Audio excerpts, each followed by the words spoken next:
Non si arresta l'ondata di furti nella Marca trevigiana, mentre i sindaci chiedono al prefetto l'impiego dell'esercito, continuano i colpi nelle case. Anziana esasperata dall'ennesimo furto espone un cartello: mi avete già rubato tutto. Sul tema sicurezza prende posizione il prefetto di Treviso. Nel comitato previsto per domani porterà anche la richiesta di diversi sindaci per una maggiore presenza dell'esercito sulle strade. Un contributo comunale per dotare di telecamere la propria abitazione, questa è la risposta della giunta di Resana all'escalation di furti che si sta registrando anche sul territorio castellano. Denuncia shock di una 18enne di San Stino di Livenza, la giovane ha raccontato di essere stata stuprata nei bagni di una discoteca trevigiana, indagano i carabinieri.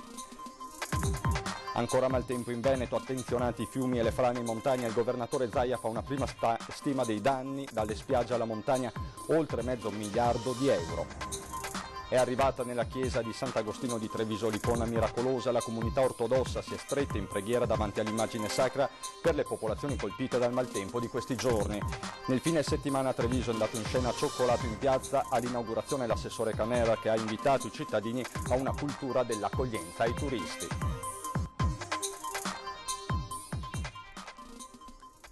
Bentrovati telespettatori di Antenna 3 Nord-Est per l'edizione trevigiana dei nostri telegiornali. In apertura un triste aggiornamento dell'ultima ora perché non ce l'ha fatta il ragazzo di 17 anni residente a Casale sul Sile che ieri ha avuto un incidente a Treviso di fronte all'ippodromo. Il giovane stava andando a scuola in sella alla sua moto da cross quando un camion facendo manovra lo ha travolto. Il giovane è caduto a terra ed è stato investito a sua volta da un furgone. Le sue condizioni sono apparse fin da subito disperate. Portato in ospedale è stato ricoverato in rianimazione. Purtroppo per il ragazzo non c'è stato nulla da fare. Sotto shock l'intera comunità di Casale sul Sile. Ed è un'escalation di furti senza precedenti quella che sta investendo la Marca nonostante il maltempo, quartieri e zone intere prese di mira dai ladri. Per ben 2 volte i malviventi hanno fatto irruzione nella casa della signora Giuseppina che arrabbiata aveva messo fuori un cartello: mi avete già rubato tutto. Io sono arrabbiata, quelli non mi fanno paura, io sono arrabbiata perché è la seconda volta. Ecco, arrabbiata, ma arrabbiata nera che non voglio neanche esprimere quanto. Così la signora Giuseppina dopo il primo furto aveva appeso all'entrata della casa un cartello piuttosto esplicito. Derubata di tutti i suoi averi, pensava che ormai nessuno potesse tornare ed invece i ladri hanno fatto nuovamente irruzione forzando la finestra. Hanno fatto un buchetto, guardi che io ho messo adesso così per chiudere, ecco. Buchetto, in modo che con qualcosa dentro hanno potuto alzare la maniglia e aprire la finestra. Hanno aperto cassetti e rovistato fra le sue cose. Sa cosa mi hanno portato via? Si vede che l'altra volta io penso se ne erano dimenticati il mio orologino d'oro Zenith e basta, perché non ho altro. Tutto il resto è bigiotteria che mi hanno buttato sul letto. È furiosa la signora Giuseppina che ha chiamato la polizia, arrabbiata, sì, ci dice, ma di loro non ho paura. Zona Monigo questa volta i ladri sono stati sorpresi dai vicini che li hanno costretti a fuggire. Sono andato su, ho guardato, ho visto questi personaggi strani, questo cappuccio va e là, ho detto chiamiamo subito il 113. Poco dopo una volante si è portata in zona. Quando hanno visto la volante, macchina in moto, fanali accesi, porte aperte e via, sono andati 2 di qua, 1 di là e sono andati via. I ladri, in 3, non sono riusciti a mettere a segno i colpi in quella zona grazie alla prontezza di Roberto e della moglie, ma certo ora ci dice dobbiamo stare davvero attenti. Adesso qui si monta 24 ore su 24. E sul tema della sicurezza prende posizione anche il prefetto di Treviso. Nel comitato previsto per domani porterà anche la richiesta di diversi sindaci per una maggiore presenza dell'esercito sulle strade. Più soldati sulle strade per contrastare il continuo aumento dei furti in casa. La richiesta arriva da diversi sindaci della Marca ed è indirizzata al prefetto di Treviso. E la discussione avrà tempi e soprattutto soluzioni a brevissimo termine. Domani c'era un comitato che è un comitato diciamo così, convocato per altre materie, ma tratteremo ovviamente anche di questo aspetto e anche questa prospettazione da parte di alcuni sindaci che io non ho ricevuto, ho letto dai giornali, ma che comunque di cui mi voglio far carico, verrà esaminata in sede di comitato. Che il tema della sicurezza sia in primissimo piano lo ammette lo stesso prefetto, anche se sottolinea. L'esercito lo abbiamo già strade sicure con degli impegni specifici, queste forze che vengono prestate un po' a quella che le forze dell'esercito che vengono prestate un po' all'attività delle forze dell'ordine hanno dei limiti di ingaggio e delle peculiarità nell'impiego, per cui non è che si possa immaginare di militarizzare un territorio che tra l'altro le classifiche ci dicono comunque si pone ai vertici per quanto riguarda la sicurezza. Resta il fatto che da qualche settimana non c'è notte che passi senza qualche finestra forzata o abitazione messa sottosopra per rubare in genere denaro, oro e gioielli.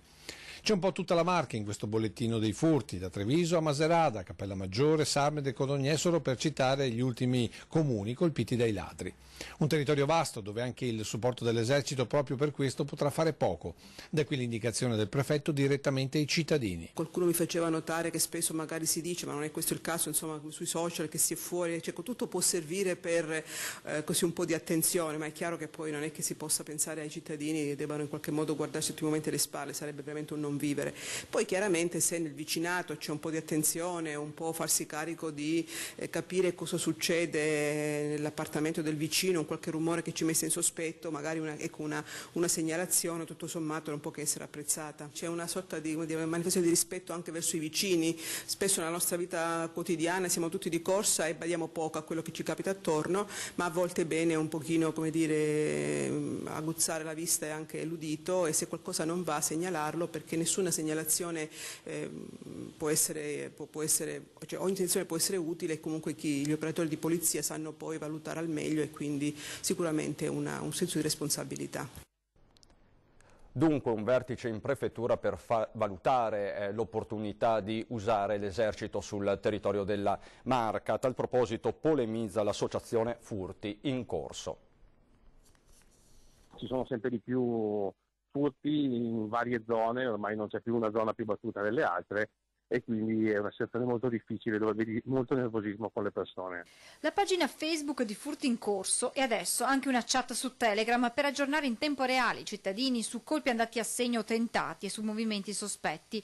Quotidiane le segnalazioni che arrivano da ogni parte della Marca all'associazione Furti in Corso da parte di persone esasperate dalla presenza ormai costante dei ladri.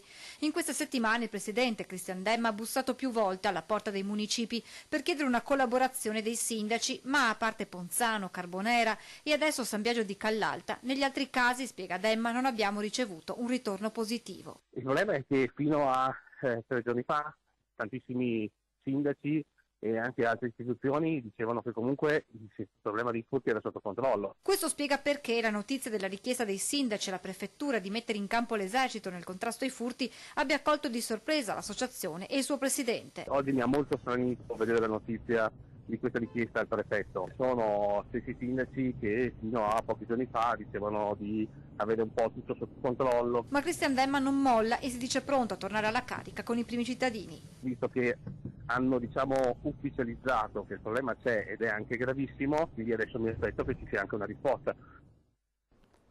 E a Resana l'amministrazione comunale corre ai ripari con un contributo per la videosorveglianza privata. Il progetto si chiama Casa Protetta e segue di 2 settimane l'adozione del piano di videosorveglianza pubblico portato avanti dall'Unione dei Comuni della Marca Occidentale per la copertura totale del territorio con occhi elettronici. Il nuovo bando è stato aperto in queste ore dal Comune e si rivolge ai privati alle prese con l'acquisto di sistemi di sicurezza spesso costosi. L'amministrazione comunale contribuirà con un contributo pari al 50% della spesa, ovvero 500 euro al massimo, per realizzare un nuovo impianto di videosorveglianza privato o allarme privato. Del resto, quello autunnale è il periodo peggiore per i furti in abitazione. Il contributo serve anche ad aiutare l'opera quotidiana delle forze dell'ordine. Si fa quel che si può con le risorse che si hanno a disposizione. Chiaramente le forze dell'ordine sono limitate per la zona, quindi dobbiamo anche noi come amministrazioni comunali cercare di aiutarle anche con queste iniziative, quindi iniziative che vanno ad aiutare le famiglie ad essere più sicure in casa. E in municipio sono già arrivate le prime richieste di informazioni. I cittadini sembrano interessati. Secondo me è una cosa utile perché sicuramente poter andare incontro al cittadino con un'iniziativa del genere e per aumentare la sicurezza delle famiglie stesse è una cosa sì, decisamente molto utile. I furti ci sono ed è un problema sociale non indifferente. E controlli serali della polizia locale sono stati messi in atto nei quartieri per scongiurare furti e ruberie.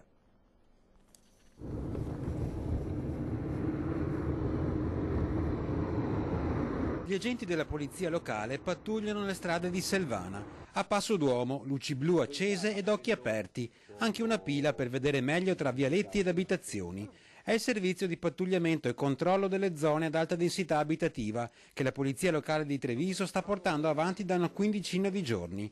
Obiettivo: scovare individui sospetti e topi d'appartamento all'opera e, se possibile, rassicurare i residenti. Le abitazioni, eccetera, sono tra le 17 fino alle 8-9 di sera. Nella fascia oraria, cioè maggiormente frequentata dai ladri. Sostanzialmente dalle 17 alle 21:30 tutte le pattuglie dislocate sul territorio effettuano dei posti di controllo per verificare appunto chi circola nei quartieri. In più le pattuglie circolano in modo capillare sui quartieri per verificare che non ci siano movimenti sospetti. La raffica che c'è stata sabato, io ero in via Castagnoli, è stata trovata la macchina usata come base, era una macchina rubata, non hanno rubato nulla perché comunque sabato fortunatamente i residenti o sono rientrati nel mentre e quindi hanno avuto coraggio e la prontezza di riuscire a farli scappare dopo. Pattugliamenti e posti di blocco con controllo di veicoli e conducenti che non sempre reagiscono bene. All'interno del veicolo c'era un bilancino, probabilmente utilizzato per l'uso o lo spaccio di sostanze stupefacenti. Il veicolo è stato naturalmente perquisito e la persona sarà comunque segnalata alla prefettura. I numeri raccontano di una città complessivamente sicura, ma non per questo, afferma il sindaco, bisogna abbassare la guardia. Stiamo continuando ad investire in videocamere di sorveglianza, in nuovi mezzi, in nuove tecnologie e stiamo anche aumentando il numero di agenti che noi riusciamo ad impiegare in strada. Denuncia shock di una 18enne di San Stino di Livenza. La giovane ha raccontato di essere stata stuprata nei bagni di una discoteca trevigiana. Le indagini dei carabinieri sono in corso. Sarebbe stata stuprata da un uomo nei bagni di una discoteca del Trevigiano. A raccontare quanto accaduto sabato sera una 18enne residente a San Stino di Livenza. Sulla vicenda indagano ora i carabinieri di Treviso. La giovane sarebbe stata avvicinata da un uomo che dopo averle offerto un drink l'avrebbe portata in uno dei bagni del locale e qui l'avrebbe violentata. Tornata a casa ha raccontato tutto alla famiglia. La 18enne sotto shock si è recata 2 giorni dopo al pronto soccorso dell'ospedale di Treviso per le cure. A vaglio dei militari ci sono ora le testimonianze della giovane, dei presenti, di altri testimoni. Non solo, ma saranno visionate le eventuali telecamere di videosorveglianza presenti all'interno e all'esterno della discoteca di Spresiano. Impossibile stabilire se il drink bevuto dalla ragazza sia stato drogato con qualche sostanza. Prosegue in Veneto l'ondata di maltempo, anche se in progressiva attenuazione, ancora allerta arancione per l'assetto idrogeologico dall'area dolomitica alla costa. Facciamo il punto in questo servizio. È un Veneto ferito, quello colpito dall'emergenza maltempo e per il quale il presidente Luca Zaia dichiara una iniziale conta dei danni stimata in oltre $500 miliardi, Venezia esclusa. La gestione commissariale di Venezia è a sé ed è bene che sia così col sindaco Brugnaro. Il resto del Veneto è martoriato dalle montagne, tutto il litorale, tutte le spiagge, da Jesolo, Cavallino, Rosolina, Barricata, Sottomarina, sono tutte quelle anche che non ho ricordato, Bibbione, un disastro. Caorle, Eraclea e dall'altro anche le alluvioni e inondazione nel Veneto orientale, per cui dico che è veramente una tragedia. 65 milioni di euro i fondi stanziati e sbloccati dal Ministero delle Infrastrutture e suddivisi tra il Comune di Venezia e una parte della provincia violata per interventi di varia natura per la salvaguardia della laguna e del suo turismo, con una promessa: garantire la prossima stagione estiva. Le spiagge saranno più belle di prima, le rifaremo nuove. Mancano, dico solo Bibbione, mancano penso 100.000 metri cubi di sabbia, in alcuni tratti la spiaggia non c'è più, era la spiaggia più grande del Veneto, ma torneranno più belle di prima. Quindi la replica alle tante polemiche di questi giorni sui social contro i veneziani e i veneti allagati. sta gente qua va punita, e tanto è vero che verrà perseguita, perché non esiste che qualcuno auguri la morte a qualcun altro. Si paga il prezzo delle richieste dell'autonomia? Cioè questo è quanto ha scatenato tutto questo odio sui social, secondo me? Ma guardi, questa è una regione che produce tasse, è solidale con tutti, quindi ha pieno diritto di chiedere indietro i soldi delle proprie tasse, punto e basta. Ma non ce l'abbiamo con nessuno, nel momento di difficoltà si aiuta chi è in difficoltà, se no ci lasciano i soldi delle tasse e l'autonomia e ci arrangiamo, vedano loro. E dal fronte del meteo permane l'allerta sull'Alto Piave e il Veneto orientale fino a domani. Continua anche lo stato di attenzione arancione per l'assetto idrogeologico dell'area dolomitica e per il rischio allagamenti ed esondazione nel bacino dell'Emene, Livenza e Tagliamento.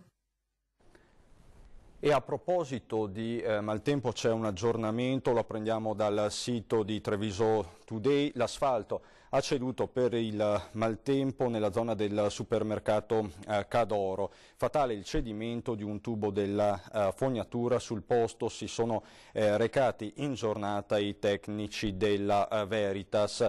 Il sindaco avrebbe appunto attribuito l'evento al maltempo di questi giorni. E torniamo in studio. È stata esposta nella chiesa di Sant'Agostino a Treviso l'icona miracolosa della Madonna Piangente della comunità ortodossa, che domenica si riunirà in preghiera per le popolazioni veneziane colpite dal maltempo.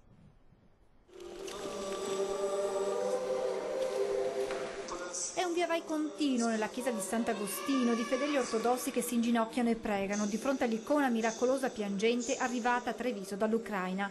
È stata la provvidenza a far sì che questo simbolo sacro arrivi proprio in un momento così difficile per i veneti piegati dal maltempo, ha spiegato padre Ion Giovanni. Sarà una preghiera speciale per i sinistrati Acqua Alta a Venezia, alluvionati di Bellunesi. Speriamo che l'icona e la Madre di Dio, con l'occasione che è arrivata qui, che ci dia una grazia e che ci aiuti almeno moralmente le persone a tirarsi su da quello che le è successo a Venezia. È la seconda volta che l'icona arriva a Treviso, l'ultima fu 5 anni fa.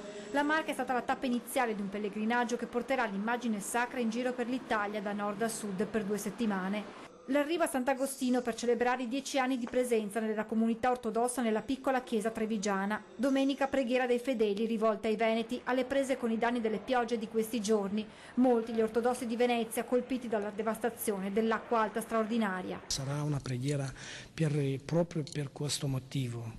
Ci teniamo tanto di pregare per i nostri fratelli, confratelli cristiani, italiani, che soffrono in questo momento.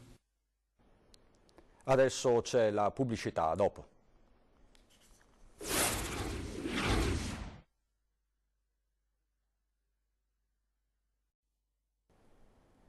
Di nuovo insieme per parlare del calendario nazionale dell'Arma dei Carabinieri 2020. In questa edizione ci sarà la partecipazione anche del Comune di Treviso con quello di Spinea. C'è un pezzo di Veneto nell'edizione 2020 dei calendari dell'Arma dei Carabinieri. La presentazione in contemporanea a Roma e in tutti i comandi provinciali d'Italia di questa pubblicazione, destinata ad arricchire, come le precedenti, le raccolte di collezionisti ed appassionati. Particolari le illustrazioni di Mimmo Paladino, le cui opere sono stabili al Metropolitan di New York. Ancora più coinvolgenti le storie raccontate dalla penna del premio Campiello Margaret Mazzantini, tutte rigorosamente tratte dalle quotidianità delle donne e degli uomini dell'Arma. E tra queste spicca Il piccolo ladro di Pennarelli, una storia dei carabinieri di Spinea che, pagando di tasca propria il maltolto al negoziante, hanno recuperato il bambino dimostrandogli che un'altra vita è possibile. Racconta ancora una volta la generosità dei nostri carabinieri e la vicinanza a quelle che sono anche le persone più deboli della nostra società, come per esempio anche i giovani alla cui formazione l'Arma dei Carabinieri tiene tantissimo. Ora quel bambino primeggia a scuola e da grande, manco a dirlo, farà il carabiniere. Ma non è l'unico pezzo di Veneto raccontato dall'Arma. Ecco una delle immagini del calendario da tavolo che sarà distribuito in tutta Italia e siamo a San Parisio, nel cuore di Treviso. Il calendario dei Carabinieri è un oggetto presente in tante case degli italiani, in tanti luoghi di lavoro e di ritrovo, e questo perché la presenza di un carabiniere ovunque fa piacere. E ora addolciamoci con le immagini di cioccolato in piazza che ha allietato Piazza dei Signori nel fine settimana. Per l'occasione l'assessore regionale al turismo Canera ha detto qualcosa ai trevigiani. Sentiamolo. I turisti arrivano e stanno già arrivando, la verità è che bisogna far crescere la cultura dell'accoglienza su questo territorio. È questo il messaggio lanciato lo scorso fine settimana dall'assessore regionale Federico Caner nel corso di Cioccolato di Marca, la manifestazione della Confartigianato giunta alla 20ª edizione. Cultura dell'accoglienza significa conoscere il proprio territorio per farsi promotore della sua scoperta da parte dei turisti. Non vuole dire posti letto, vuol dire capire che abbiamo innanzitutto un territorio anche fragile, un territorio che ha delle immensità della cultura, della natura a disposizione, che bisogna preservarla, ma bisogna anche imparare a gestire i flussi turistici, ad accoglierli, non soltanto chi fa alberghi, non soltanto l'artigiano o il commerciante, ma anche il semplice cittadino. Una cultura dell'accoglienza che si declina anche con manifestazioni come questa, dove il gusto si coniuga con un'ambientazione unica nel suo genere. È fondamentale per la città, vorrei ricordare che siamo arrivati alla 20ª edizione di Cioccolato di Marca, quindi come dico sempre in queste occasioni, quando un qualunque evento, una qualunque iniziativa ha la forza di ritornare per 20 volte come in questo caso, vuol dire che da solo giustifica il proprio valore. Ecco perché al termine cultura dell'accoglienza va aggiunto la qualità. Eventi che non hanno questo livello qualitativo, che si pongono anche molto spesso come concorrenza sleale ai nostri commercianti, ai nostri artigiani, noi non le vogliamo. Per questo, da 20 anni, Confartigianato Marca Trevigiana promuove questo appuntamento con il cioccolato in Piazza dei Signori. Noi riteniamo che al netto di presentare dei bei prodotti, contribuiamo anche a far sì che queste città abbiano da essere riscoperte e ci sia il gusto delle persone a venire a vedere i centri storici nostri, che belli sono, molto più magari di qualche centro commerciale. Sarà il Banco Solidale del gruppo Media Nord-Est a effettuare domani la raccolta solidale nelle farmacie comunali di Treviso in occasione della Giornata Mondiale dei Diritti dell'Infanzia. Dal mattino fino a sera Fanti e patronesse dell'Associazione di Vicenza con il presidente Emanuele Bozzetto, oltre a volontari dei veneti schiacciati dalla crisi, saranno all'interno delle 6 farmacie tra centro e quartieri e del dispensario di Canizzano per ricevere farmaci da banco, omogeneizzati e prodotti pediatrici che i cittadini vorranno donare alle famiglie in difficoltà del nostro territorio. Adesso c'è la pagina di Belluno.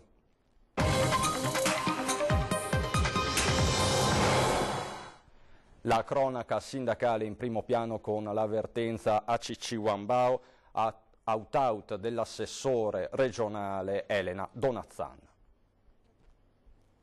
Pensi di fare shopping interessando a tratti segmenti di produzione o di mercato o di settori diversi.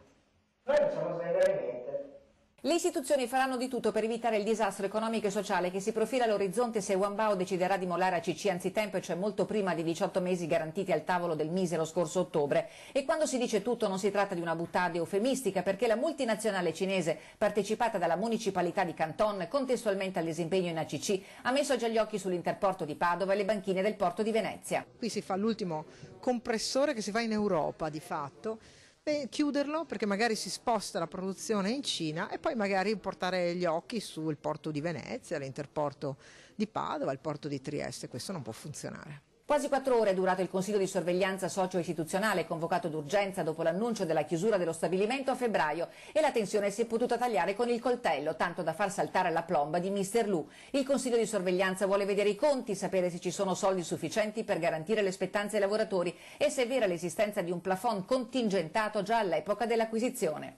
È evidente che dal punto di vista del diritto commerciale si sarebbe posto un problema grave di condotta unfair da parte di Wambao. Una vera e propria combativa d'asta. Una situazione inaccettabile dal punto di vista giuridico, dice Maurizio Castro. Io credo quindi che vi sia la possibilità da parte di Wambao di continuare negli investimenti necessari per traghettare ACC dalla sua proprietà, la proprietà di un operatore internazionale voglioso di recuperare tutta la qualità competitiva che ancora può esprimere questo sito. Durissimi i rappresentanti delle organizzazioni sindacali CGIL, CISL, UIL e le RSU che a gran voce chiedono l'intervento del governo e del Mise. Alla politica assente oggi la stoccata più severa. Oggi la situazione richiedeva la loro presenza perché un lavoratore di Mel non vale meno di un lavoratore di Taranto. Altre 4 ore di sciopero oggi, atti dimostrativi a oltranza sono annunciati dai sindacati che chiedono di investigare su Wambao senza pietà anche sotto il profilo ambientale.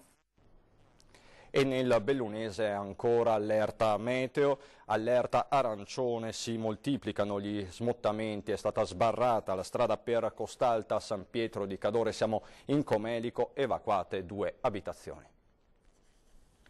I danni sono ingenti, anche se si parla ancora di stima approssimativa, perché nel bellunese dopo la tregua concessa lunedì è tornata la pioggia incessante e l'allerta continua a restare alta. Aumenta il numero degli smottamenti, l'ultimo in ordine di tempo lunedì sera ha costretto la chiusura della strada per Costalta a San Pietro di Cadore e il trasferimento di 2 famiglie che hanno trovato momentanea ospitalità da parenti. I sopralluoghi sono iniziati per la verifica delle frane già conosciute per quegli smottamenti che potrebbero subire un'accelerazione, vista la quantità d'acqua che la montagna e i versanti non riescono più a trattenere.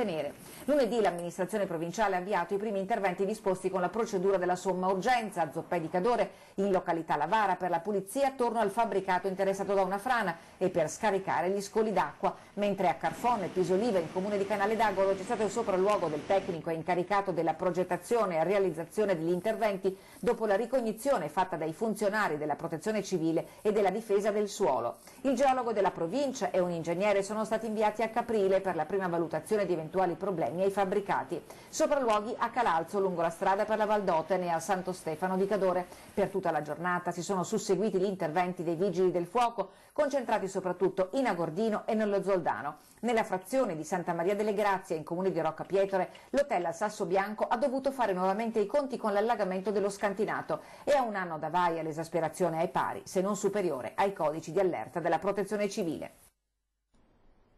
E da Treviso e Belluno è tutto, adesso ci sono le previsioni del tempo. Buona serata.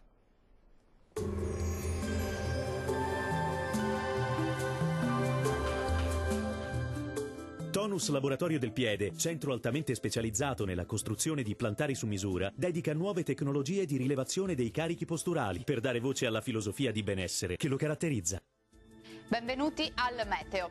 Il tempo tenderà a migliorare nella giornata di mercoledì 20 novembre, quando ancora sarà presente comunque una lieve instabilità. La situazione nel dettaglio. Sul Veneto perturbazione in allontanamento, al mattino avremo inizialmente ancora qualche pioggia sparsa, dal pomeriggio tempo via via più asciutto e anche in prevalenza soleggiato. Temperature minime tra 4 e 10 gradi, valori massimi compresi invece tra 13 e 15 gradi circa. Ci spostiamo ora sul Friuli Venezia Giulia, dove avremo qualche piovasco a carattere sparso nella prima parte della giornata, poi con il passare delle ore anche qui andrà meglio con più sole. Temperature minime tra 8 e 13 gradi, valori massimi tra 15 e 16 gradi. Uno sguardo infine al Trentino Alto Adige, dove avremo isolate piogge al mattino, poi ampio soleggiamento dappertutto, salvo per qualche foschia sulle vallate. Temperature minime tra 4 e 5 gradi, massime tra 10 e 11 gradi circa. Dal meteo per ora è tutto, buon proseguimento in compagnia di Antenna 3. Arrivederci.